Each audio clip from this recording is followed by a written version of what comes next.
Guys, তো আজকে চলে এসেছি আবার নতুন একটা ভিডিও নিয়ে। আজকের এটা হলো একটা কুকিং ভিডিও। আজকে আমরা বানাবো চিকেন স্টিউ। প্রচণ্ড গরম, তার মধ্যে আমরা একটু চেষ্টা করছি ডায়েট কন্ট্রোল করার। তো এর মধ্যে আমরা চাইছিলাম একটু কম তেল মশলা, কম গ্রেভিওয়ালা চিকেনের একটা আইটেম করতে। তো ভাবলাম চিকেন স্টিউর থেকে বেটার আর এতে কিছু হয়ই না।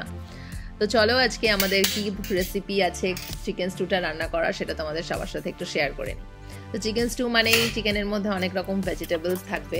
তোমরা যে যা নিজের ইচ্ছা মতন যেমন ভেজিটেবল খেতে চাও তেমনই দিতে পারো। যার যা ভেজিটেবল সেদ্ধ খাওয়া স্যুট করে সেটাই সে করতে পারো। আমি এখানে নিয়েছি পেঁপে, আলু, গাজর, বেবিকর্ন, বিনস। আর এর সাথে যেহেতু আমার একটা ব্রাউন রাইসের পোলাও থাকছে, তাতে আমি ক্যাপসিকাম, বেল পেপার নিচ্ছি বলে এতে আমি ক্যাপসিকাম দিচ্ছি না। তোমরা চাইলে এতে অবশ্যই করে ক্যাপসিকাম অ্যাড করতে পারো।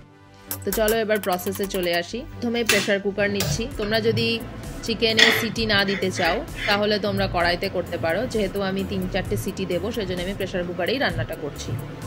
তাতে প্রথমে একটু বাটার নিয়ে নিচ্ছি, তারপরে তার মধ্যে দেবো গোটা গরম মশলা যেমন এলাচ, দারচিনি, লবঙ্গ, এবং যেহেতু এটা একটা স্যুপের ফ্লেভার দেবে সেজন্য অবশ্যই বেশ অনেকগুলো গোলমরিচ আমি দিচ্ছি। একটু গোলমরিচের ঝাল খেতে আমি ভালোবাসি তাই।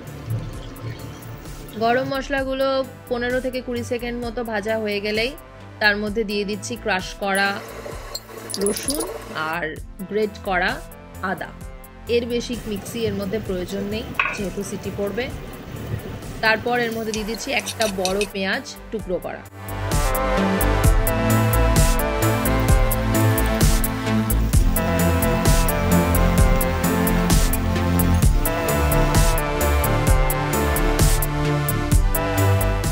পেঁয়াজ রসুন হালকা গোল্ডেন ফ্রাই হয়ে গেলে তার মধ্যে আগে থেকে ধুয়ে রাখা 1 কিলো চিকেন এর মধ্যে দিয়ে দিচ্ছি।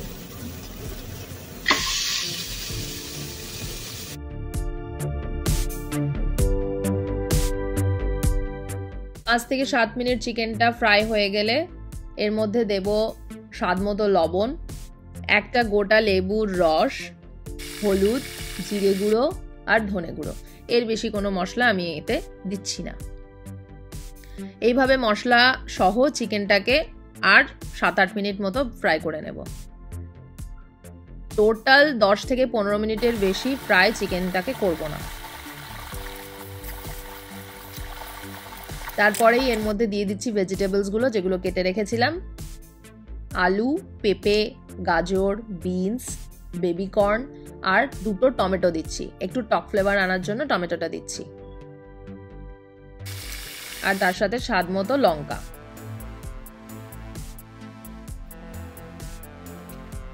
কাঁচা লঙ্কা ছাড়া আর কিছু দিচ্ছি না, যেহেতু গোটা গোলমরিচ দিয়েছিলাম তার তো একটা ঝাল থাকছে। তার সাথে আর একটু গোলমরিচের গুঁড়ো অ্যাড করলাম।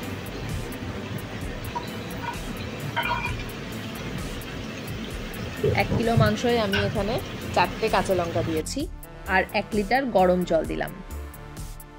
ঠান্ডা জল দিলে আষ্টে গন্ধটা কম বেরোয়, কিন্তু গরম জল না দিলে মাংসটা ঠিক সেদ্ধ হয় না, সেজন্য গরম জলটাই দিলাম।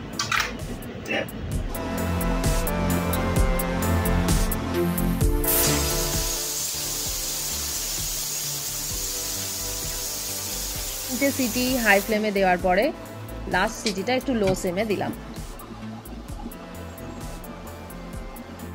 লাস্ট সিটিটা পড়ে যাওয়ার 15 মিনিট পরে ঢাকাটা খুলে নিলাম। তোমরা দেখতেই পাচ্ছ কালার সব সুন্দর হয়েছে এবং সবজিগুলো গোটা আছে কিন্তু সব সেদ্ধ হয়ে গেছে আর মাংসর হাড় থেকে মাংস ছাড়িয়ে ছাড়িয়ে গেছে, বেশ ভালো। আর ঝোলটা অপূর্ব খেতে হয়েছিল। চিকেন স্টু বা যেই ধরনের চিকেন স্যুপ যেটাই বলো না কেন, ঝোলের একটা অপূর্ব স্বাদ আর গন্ধ থাকে যেহেতু রসুন থাকে। এতে কোনো রকম অরিগানো বা এই টাইপের কোনো ফ্লেভারিং অ্যাড নেই, তার সত্ত্বেও নর্মাল ঘরোয়া চিকেন স্টিউ দারুণ খেতে হয়েছে। তো বন্ধুরা, আজকের ভিডিওটা এই পর্যন্তই। কেমন লাগলো অবশ্যই বলো। আর তোমরা যদি অন্য কোনো রকমভাবে চিকেন স্টিউ রান্না করে রাখো তো কমেন্টে অবশ্যই বলো। আর ভালো লাগলে চ্যানেলটিকে সাবস্ক্রাইব করো। তো দেখা হচ্ছে পরের ভিডিওতে। বাই।